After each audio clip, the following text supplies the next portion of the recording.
Merci, Monsieur le Président. Comme Monsieur le Président vous l'a expliqué, chaque pays gère la religion un peu selon sa culture. Donc, je vais passer en revue le plus rapidement possible et le plus précisément possible, ce qui n'est pas évident, chacun des pays d'Europe et voir où ça en est du point de vue rapport religion-État. Ça a beaucoup évolué au cours de ces derniers temps et ce n'est pas encore fini. Et ensuite, je tirerai quelques conclusions, quelques observations plus exactement, sur cette évolution. Les situations sont restées très diverses dans le monde, comme on vous l'a dit. Le christianisme est très présent en Europe, quoi qu'on dise, bien sûr, mais en Asie, on en parlera d'autres fois ou ailleurs, en Afrique, en Amérique, l'histoire du fait religieux est très variable. Au cours de ces dernières années, les religions se sont pluralisées en Europe et de nouveaux rapports sont apparus entre la religion et l'État et de nouvelles religions, ou plus exactement des religions plus anciennes comme le bouddhisme et l'hindouisme, qui sont bien plus anciennes que la religion chrétienne, sont apparues et sont actuellement présentes en France et même ont été reconnues. Alors d'où je tire ma science, bien entendu, de la bibliographie que je cite dans mon travail, et puis cette année j'ai suivi l'Institut des hautes études des mouvements religieux, créé il y a 12 ans par le Premier ministre, pour étudier en France l'évolution des faits religieux, et pas l'évolution des religions, c'est bien différent, ce n'est pas d'idéologie qui a été fait, c'est l'évolution des différentes religions et des sectes dans l'univers français. Nous avons étudié ça pendant une année, avec des voyages auprès des chefs religieux à Jérusalem, au Caire et à Rome, de façon à voir où ça en était, et chacun d'entre nous avait fait un rapport certains sont publiables, d'autres ne le sont pas. Donc, je me livre à une radioscopie, en quelque sorte, des différents États. Pour les États où le christianisme est prédominant en Europe, il y en a 4, dans lesquels, quoi qu'on dise, la religion reste toujours prédominante, quand bien même il y a la séparation. Je pense à l'Italie. Les accords de Latran en 1922 reconnaissaient l'indépendance de la Cité du Vatican, mais il y avait une liaison qui était très forte. En 1984, un concordat a modifié la chose, et actuellement il y a séparation de l'Église et de l'État en Italie, mais il y a toujours une place prépondérante et une place de faveur pour la religion catholique qui reçoit un impôt sur les Italiens, sur l'impôt qu'ils payent à l'État, il y a un pourcentage qui est donné à la religion pour les actions sociales et culturelles auxquelles se livrent ces religions. En Espagne, c'est un petit peu le même système. Les relations sont fondées sur la laïcité, mais l'Église catholique conserve toujours une forte influence, et il y a eu un concordat en 1979 qui permet à l'État de donner des enseignements religieux dans les écoles publiques. L'État soutient l'Église catholique via un système de financement à l'italienne, et l'Église conserve des privilèges fiscaux, notamment avec des exonérations pour les biens qu'elles peuvent avoir. Elle en a beaucoup. Au Portugal, on vous l'a dit tout à l'heure, le régime est séparation, mais une égalité entre toutes les religions. Concordat, là encore, vous voyez le mot concordat, c'est un accord avec le Vatican, beaucoup de pays en ont fait. 2004. Personnalité juridique à la conférence épiscopale portugaise, et l'Église catholique peut recevoir 0,5% des impôts sur le revenu de ses fidèles. Les religions sont enregistrées et ont le droit d'enseigner la religion et la morale dans les écoles publiques, ce qui n'est pas le cas en France. Il existe dans certains pays des ministres chargés de la gestion du fait religieux, chose que j'avais suggérée à M. Bayrou lorsqu'il a été nommé. Le pauvre homme, il n'a pas écouté ces bons conseils que je lui avais donnés. Vous connaissez la suite avec l'affaire Betaram, qui s'est poursuivie hier par une délibération au conseil municipal de Pau. Je ne préférais pas être à sa place, ça a été affreux. Bien, l'Allemagne. Alors, il y a le dernier pays, c'est-à-dire le 4e pays dans lequel le christianisme est prépondérant, en Allemagne, eh bien, les deux religions, catholiques et protestantes, sont considérées comme des corporations de droit public au même titre que les universités. Elles sont gérées par un prélèvement fiscal obligatoire. Le judaïsme aussi est concerné. L'islam n'a aucun statut. En Allemagne, il n'y a pas de religion officielle, c'est un État laïque, mais les Landes peuvent subventionner la gestion des religions en leur donnant des aides pour des actions culturelles ou des actions sociales. Au Bundestag, il y a une chapelle. Il n'y en a pas à l'Assemblée nationale. Pour la petite histoire, au Sénat français, il y a une chapelle. Vous le savez, je crois. Il y a une chapelle, je connaissais un assistant parlementaire qui disait la messe. Je ne crois pas que ça continue longtemps. La CEDH a considéré que la présence des crucifix dans les écoles est un signe religieux.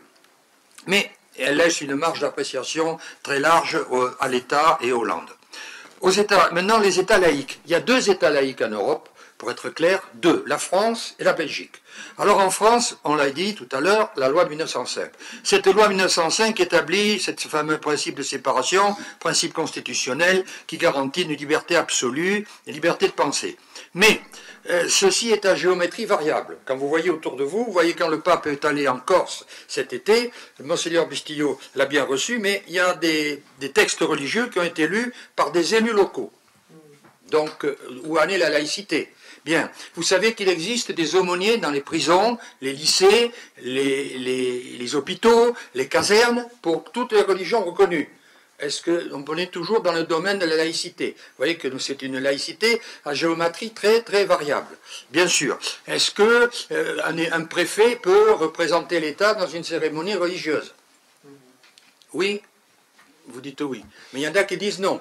Vous connaissez certains élus, par exemple M. Charras, quand il était ministre, il se refusait à entrer dans une église, même pour un enterrement. Bon. Ça, ce sont pour les petites histoires sur la laïcité. Mais vous savez que dans les départements d'outre-mer, dans l'outre-mer français, la loi de 1905 ne s'applique pas partout. Elle ne s'applique pas en Alsace et Lorraine. Elle ne s'applique pas en Martinique, une partie, oui, mais en Guyane, elle ne s'applique pas. Et dans d'autres endroits également, il y a des problèmes. L'État finance tous les édifices publics construits avant 1905 sont payés par l'État. Ça rend bien service à l'Église, parce que l'Église est incapable de payer la restauration de Notre-Dame et tout ce qui suit. Toutes les petites églises de France, propriété de l'État. Ce qui a été construit après 1905, très peu, c'est l'État qui paye, bien entendu. Les associations cultuelles sont dispensées d'impôts. Et les écoles secondaires bénéficient, comme vous le savez, de la loi Debré qui leur donne des financements. En Belgique, l'État et l'Église sont séparés, mais il existe une coopération, c'est une laïcité à la belge. Le principe de neutralité de l'État reconnaît une reconnaissance officielle des cultes. Les ministres du culte sont payés par l'État, ce qui n'est pas banal. D'ailleurs, les catholiques, les protestants, les anglicans, les orthodoxes, les bouddhistes, les juifs, les musulmans. Et les laïcs, parce que les laïcs, c'est considéré comme une religion. Les Belges ne sont pas une contradiction près. Ils considèrent qu'être laïque, c'est une façon de voir le monde, et que on a parfaitement le droit d'avoir un comportement comme cela, un peu comme chez nous, les objecteurs de conscience, on les considère comme des gens qui ont une idéologie très particulière. Donc, les cours de morale sont obligatoires. Vous savez qu'en France, les cours d'éducation sexuelle ou d'éducation, comment on appelle, éducation civique, font l'objet de débats permanents. Ils ont lieu, ils n'ont pas lieu. Les enseignants disent qu'ils ne savent pas le faire, qu'ils n'ont pas été formés pour le faire. Donc ça pose des problèmes très très délicats. Parce que les parents d'élèves disent « moi je ne veux pas que mes enfants suivent des cours d'éducation sexuelle », ils ne veulent pas que... C'est très difficile, et quand on a étudié ce problème cette année auprès des recteurs, que ce soit Créteil, Versailles ou en région parisienne, on s'aperçoit que c'est des sujets explosifs, il y a des oppositions entre les enseignants, les professeurs, les parents d'élèves, les élèves et l'administration. Il n'y a pas de consensus. Donc il y a un problème très grave, et le ministre s'arrache ses derniers cheveux. Bon, les derniers États qu'il faut étudier, c'est les plus nombreux, c'est les États dans lesquels il n'y a pas de séparation entre l'Église et l'État. Ils sont quand même 17 en Europe, 17 États dans lesquels il n'y a pas de séparation, il y a une espèce de curieuse relation. Parlons d'abord, bon, je vous le dis très vite, parce que d'abord, Monsieur le Président les a évoqués sommairement, il y a l'Autriche. L'Autriche, il existe une coopération institutionnelle. L'État autrichien donne des subventions aux organismes religieux qui se livrent à des œuvres culturelles et sociales. Bon, il y a une espèce de reconnaissance. L'éducation, il y a des cours d'éducation religieuse dans les écoles. En France, il n'y en a pas, vous savez bien. Au Luxembourg, séparation entre l'État et les communautés religieuses, elle est bien effective. Mais il y a des conventions. Il y a des conventions qui assurent des coopérations avec certaines communautés catholiques, israélites, anglicanes, orthodoxes, musulmanes. Bien, il y a une laïcité coopérative. C'est un petit peu un oxymore de dire ce mot. Laïcité coopérative, l'aide financière aux communautés religieuses et aux ministres du culte, elle diminue, mais elle existe toujours. Royaume-Uni. Alors vous le savez très bien qu'aux États-Unis, Royaume-Uni, il n'y a pas de séparation officielle, formelle, entre l'Église anglicane et l'Église établie. Le monarque est le gouverneur suprême. Les évêques, il y en a 26, qui siègent à la Chambre des Lords. Pas banal. 26 évêques sont à la Chambre des Lords. Le Premier ministre participe à la nomination des responsables religieux. En France aussi, vous me direz, mais c'est très léger. Le ministre des Affaires étrangères donne un avis qui est toujours favorable pour la nomination des évêques. Il s'est opposé une fois à un évêque qui était indépendantiste en Martinique. Mais généralement, il n'y a pas d'observations qui sont faites, bien qu'officiellement, il y a un accord du gouvernement français avant la nomination d'un évêque. D'autres religions bénéficient au Royaume-Uni d'une reconnaissance, d'autres religions comme les catholiques, pour s'adapter à la vie religieuse. L'éducation religieuse est obligatoire dans les écoles publiques, mais les parents peuvent retirer leurs enfants. Obligation d'éducation, mais les parents ne peuvent pas, on ne peut pas les obliger d'y mettre leurs enfants. Aux Pays-Bas, séparation de l'Église et de l'État, elle est respectée, elle est formelle. La Constitution reconnaît la non-discrimination, la liberté d'éducation permet l'existence d'écoles financées par l'État. Danemark, alors l'Église évangélique au Danemark, luthérienne, bénéficie du soutien de l'État. Le monarque est tenu d'être membre de l'Église. Les ministres du culte gèrent les religions. Les fidèles ont un impôt à payer à l'État qui participe à ce financement. Il y a des avantages fiscaux qui sont reconnus à toutes les religions, diversité de l'enseignement religieux prévu dans les écoles secondaires. Les parents peuvent dispenser leurs enfants de cela. Les parents sont toujours, en France aussi, les parents peuvent dispenser à leurs enfants des enseignements, comme on dit ici, l'enseignement de religion, mais ils ne peuvent pas les dispenser de l'enseignement d'éducation et éducation sexuelle. Hongrie. Alors l'État en Hongrie n'est associé à aucune idéologie religieuse, quelle qu'elle soit. Mais il s'insère quand même dans les affaires de l'Église. Il existe une coopération, là aussi, avec les communautés, notamment pour ce qui concerne toujours les services comme éducation, santé, sociale. Seules les églises reconnues bénéficient de cette reconnaissance. En Irlande, vous voyez, dans chaque pays, la situation est très très différente tout de même. Il y a des points communs, mais en Irlande, la religion catholique est prédominante, il y a toujours séparation des églises, mais les relations avec l'État sont régies par le principe de neutralité, mais coopération. C'est ainsi, l'esprit des religieux n'est pas toujours très simple à comprendre. Dans le domaine de l'éducation, de la santé, des services sociaux, il y a une coopération. Les églises sont reconnues par le Parlement et bénéficient d'un financement et d'une participation. Il y a toujours financement. Alors qu'en France, il n'y a que financement que dans le cadre de l'éducation secondaire. Pologne, on vous l'a dit tout à l'heure, entre l'Église et l'État, il y a bien sûr une coopération, respect mutuel de l'autonomie, de l'indépendance. L'Église catholique exerce une influence très importante, surtout depuis qu'elle a eu un pape récent, dans les domaines de l'éducation, etc. Bon, République tchèque. Intéressant, République tchèque, il y a 70% d'athées. Il y a des pays dans l'Europe où les gens ne croient pas. Je pense à la Suède, je pense à la République tchèque. 70%, d'après des statistiques qui ont été faites récemment, ils ne croient pas. 10% de catholiques. Le reste, bon, il y a un petit peu beaucoup d'autres religions. Ils ont signé un concordat en 2024 avec le Vatican en disant qu'il fallait renforcer les collaborations entre l'Église catholique et l'État, comme pour ce qui concerne l'objection de conscience, la santé, le secret de la confession, la valeur civile du mariage. Voilà des points sur lesquels les Tchèques, qui sont très pointilleux, ont décidé de préciser ces points avec l'Église catholique en 2024. Slovaquie, tout à fait différent. Constitution de 93 stipule que l'État est neutre, bien sûr, mais le financement des églises et des communautés religieuses est basé sur le versement de l'État en fonction du nombre d'inscriptions à une église lors des recensements. Une douzaine de religions sont enregistrées afin de garantir une égalité vis-à-vis des cultes et de l'Église catholique. En Slovénie, cas autre particulier, Slovénie, 72% de catholiques. Pas banal, 72% de catholiques. L'épouse du président Trump, je crois, elle vient de cette ville, de capitale slovénique. La Constitution assure la séparation et la neutralité de l'État, tout en reconnaissant le rôle des communautés religieuses dans la société. La religion qui demeure prédominante catholique, mais il y a l'Église orthodoxe, et puis il y a beaucoup d'autres religions qui ne sont pas très présentes en Europe par ailleurs, mais qui sont présentes en Slovénie. Je pense à l'Église évangélique d'Allemagne, l'Église de Norvège, l'Église d'Angleterre, et il y a un dialogue entre toutes ces religions que l'État favorise. Il existe des États qui favorisent le dialogue. La France, elle ne sait pas trop comment favoriser le dialogue, parce qu'il y a le problème musulman qui est très prégnant en France, donc il n'y a pas un dialogue vraiment officiel, alors dans certains pays, oui. Je passe rapidement sur les petits pays de la Scandinavie, la Lituanie, la Lituanie, séparation, toujours comme il se doit, mais la communauté catholique est très présente. Elle représente les 2/3 des habitants de Lituanie. Vous voyez que les catholiques sont un peu présents partout, mais dans des pays, ils sont majoritaires, et dans des pays, ils n'ont que 10%. La Suisse. La Suisse est intéressante parce que les religions entre l'Église et l'État sont régies par les cantons. Alors, il y a des cantons qui reconnaissent l'Église, par exemple Rome, le canton de Berne reconnaît l'Église de Rome, d'autres pratiquent la séparation absolue, Fribourg, mais ils reconnaissent la séparation. D'autres, par exemple, le canton de Genève et de Neuchâtel, ignorent. C'est-à-dire, dans certains cantons, séparation stricte, surtout concernant la reconnaissance et le financement.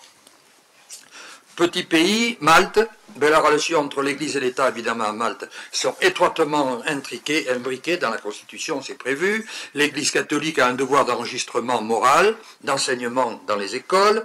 L'enseignement religieux est obligatoire. Les citoyens peuvent pratiquer la religion de leur choix, bien sûr, comme partout. Et l'Église catholique joue un rôle central dans la vie du pays. Bon, Malte, c'est clair.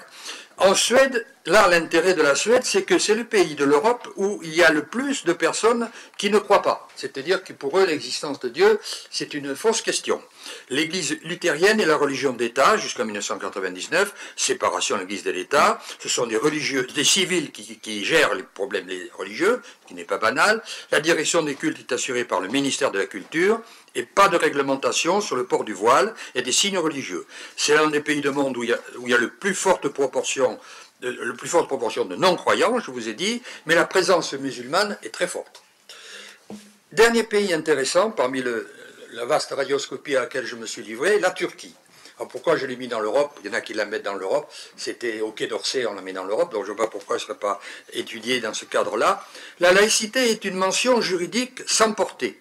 Pourquoi? Parce qu'on pratique la laïcité. Kemal Atatürk, bien entendu, en 1923, s'était fait le chantre de cette politique de laïcité. Mais cette laïcité, il faut regarder de près. Il existe un ministère, le Diyanet, ce ministère qui s'occupe de la gestion du fait religieux. C'est-à-dire que c'est lui qui paye les religieux, c'est lui qui... les imams et les mosquées officielles sont gérés par lui. L'État s'affiche toujours comme indépendant, mais on s'aperçoit qu'il contrôle tout. C'est un petit peu encore un autre paradoxe. Pourtant, c'est un pays qui a été très tôt christianisé en Turquie. Et malgré cela, il n'y a plus que 5000 catholiques, 5000 chrétiens, de rite latin, comme on dit, d'origine nationale.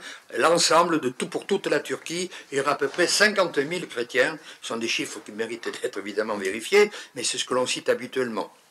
L'enseignement religieux est intégré au système éducatif sous la forme de cours obligatoires. Le contenu de cet enseignement est axé sur l'islam, bien sûr, mais il aborde également les autres religions sous la forme de faits historiques. Vous avez vu la distinction, quand on étudie les religions comme faits historiques, ou comme le ministère français de l'Éducation dit, vous pouvez parfaitement enseigner les religions à l'école, à condition que ce soit l'aspect fait historique. Le grand problème du directeur d'un lycée, comment distinguer ce que fait l'aumônier et ce que fait le professeur d'histoire et de géographie. Ah, l'un enseigne le fait religieux, l'autre enseigne la religion. Le recteur de Créteil, c'est une brave dame, mais se dit, moi la seule solution que j'ai trouvée, c'est de faire venir tous les représentants des 5 religions connues en France et de leur faire expliquer aux jeunes ce qu'est leur religion. C'est une formule qui est délicate à mettre en œuvre. Tous les lycées ne peuvent pas le faire. Il faut ce qu'on appelle les référents religieux, et il n'y en a pas partout. C'est difficile, mais reconnaissez que c'est un problème explosif, parce que tout ce dont on ne parle pas aujourd'hui, mais dont on pourrait parler, antisémitisme, terrorisme, racisme, tout cela découle directement d'une méconnaissance du fait religieux. Donc en Europe, on voit que si dans l'ensemble, la religion chrétienne est majoritaire, il y a d'autres mouvements religieux et laïques qui s'imposent au cours de ces dernières années. La religion catholique, on vous l'a dit, a beaucoup diminué. On va voir les causes. Mais il y a eu un retour à des formes. Par exemple, la religion catholique, on fait appel à elle pour la naissance, les baptêmes, il y en a encore, les enterrements, les mariages. Oui, ça continue à marquer les étapes de la vie. Les Européens continuent à respecter ces rites religieux sans pour autant affirmer leur croissance en Dieu. On verra dans les sondages. Ces pratiques culturelles sont parfois laïcisées. Certains demandent des baptêmes républicains, ça existe, des mariages civils, des cérémonies mortuaires avec des lectures de musique, c'est très différent. On assiste depuis ces dernières années à l'effondrement de la religion chrétienne, on l'a dit plusieurs fois, et à une montée en force de l'islam, du bouddhisme et de divers mouvements. Même s'il persiste à demeurer un fonds culturel important, le catholicisme est en perte de vitesse sévère dans la plupart des États européens, comme les autres religions chrétiennes, d'une façon générale. Donc quelques observations sur les catholiques. Ils cherchent à s'adapter, les catholiques. Alors comment ils cherchent à s'adapter aux attentes des fidèles? En donnant à la femme un rôle qu'elle n'avait pas eu. Jusqu'à maintenant, les femmes ne pouvaient pas dire la messe, elles ne peuvent toujours pas. Mais enfin, elles participent de plus en plus à la vie. Je vous donne un exemple, il existe des tribunaux dans les églises catholiques. À Paris, il y a l'officialité interdiocésaine, c'est-à-dire qu'ils jugent beaucoup. Et j'en fais partie, je suis avocat agréé auprès de l'archevêque, c'est-à-dire que toutes les annulations, les nullités de divorce, de mariage, il y en a eu 125 cette année, oui, c'est pas rien. C'est du travail. Jusqu'à maintenant, je viens à cet exemple, c'était des hommes religieux qui jugeaient, des prêtres.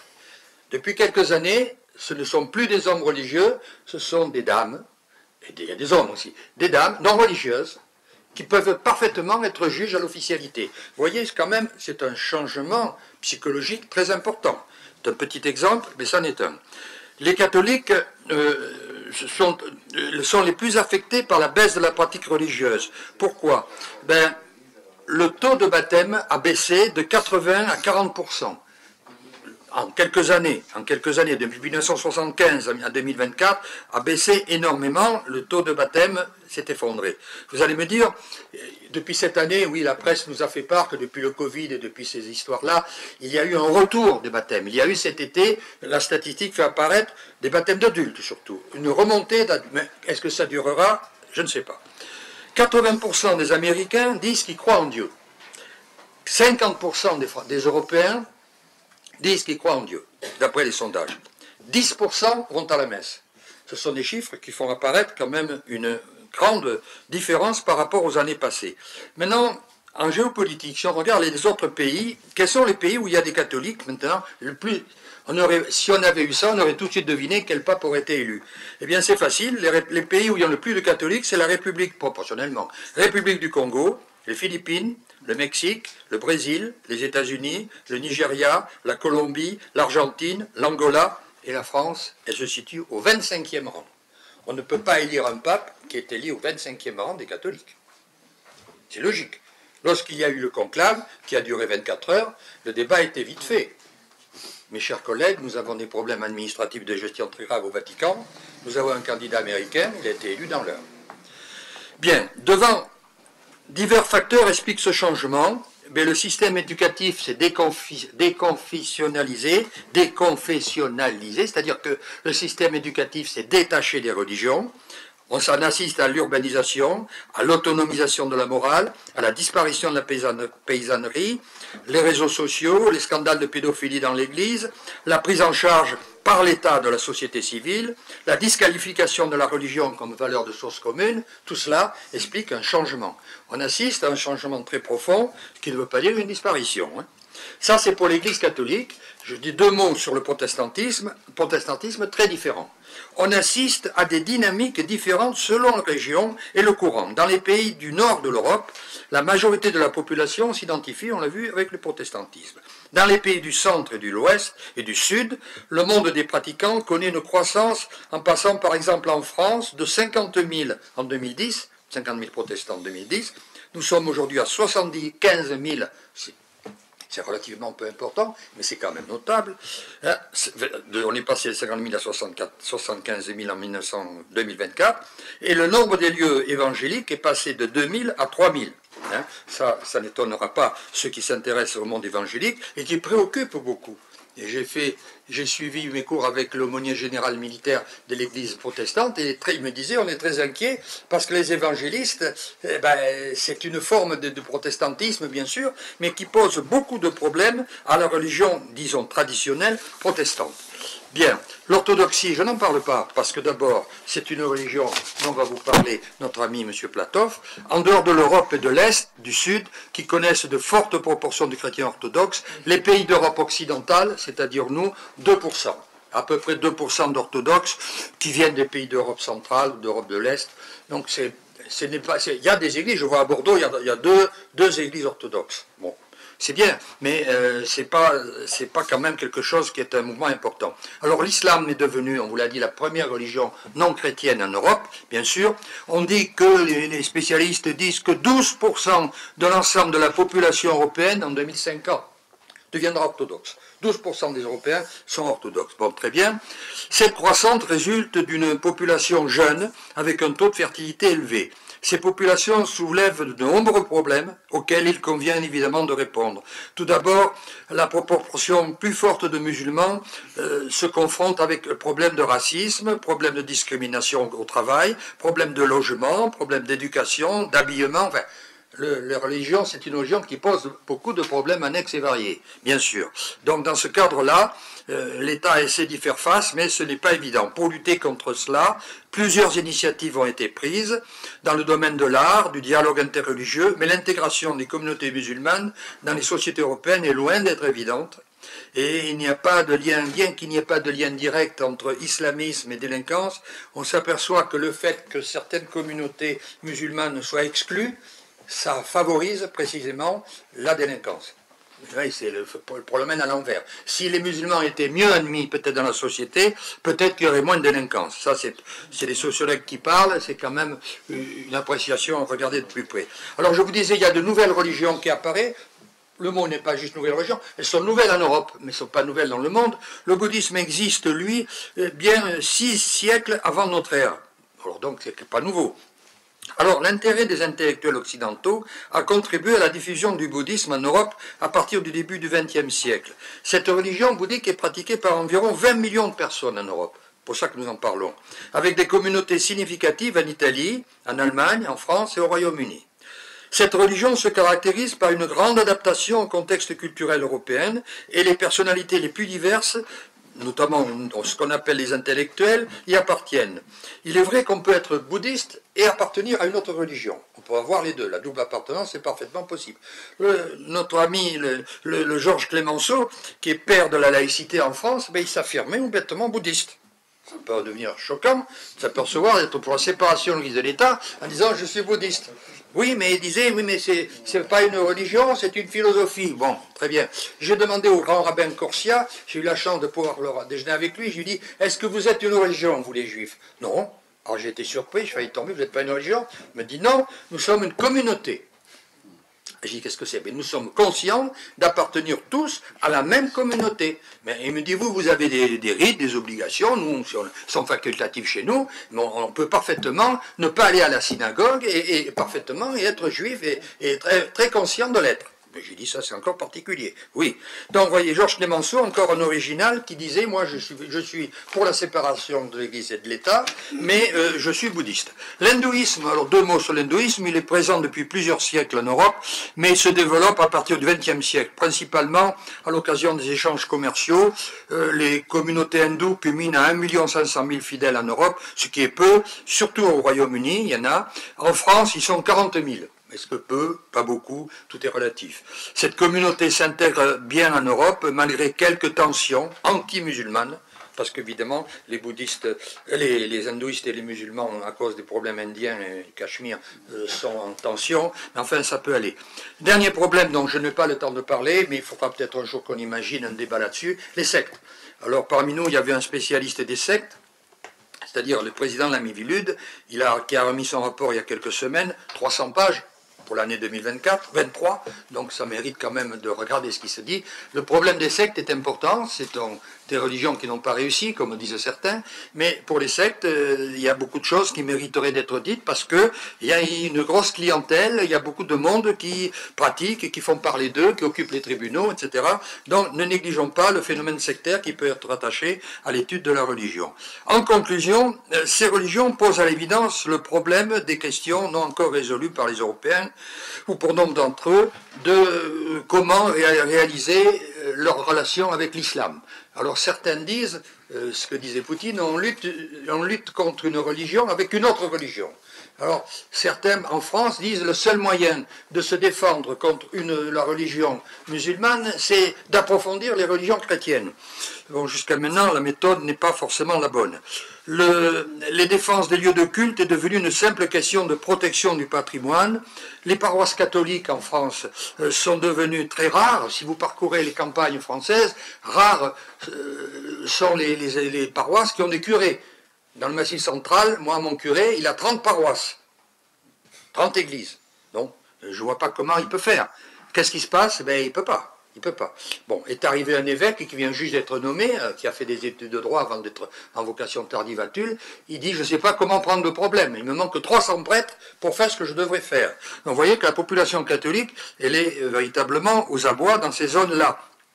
Alors, il y a un consensus qui a du mal à se constituer, même si lors de la manif pour tous, il y a quelques années, il y avait un appel aux juifs et aux musulmans. Ils avaient fait cela, mais ça n'a rien donné. Pourquoi? Ben parce que l'islamophobie, pour le moment, reste le seul point d'ancrage, de liaison, de point de commun accord entre les différentes religions qui disent oui, l'islam fait peur, par conséquent il faut trouver une solution entre nous pour éviter qu'il y ait un jour, disons le mot qui est trop fort, une guerre de religion, mais qu'il y ait de trop fortes tensions. Vous voyez par exemple, regardez la France à la loupe, c'est comme ça qu'il faut faire pour étudier un pays, regardez dans certains pays, moi celui que je connais bien, eh bien l'église catholique le dimanche, il y a 37 personnes à la messe, Ussel-Corrèze, il y a 2 mosquées, une mosquée turque et une mosquée maghrébine, eh bien si on ajoute, ça fait 350 personnes. Bon, je ne peux pas citer d'autres exemples, je ne connais pas tous, mais c'est pour vous dire l'évolution des religions. Voilà, mon intervention avait pour cela, pour le but de simplement de vous aider sur ces sujets-là. Merci, monsieur le Président. Merci beaucoup.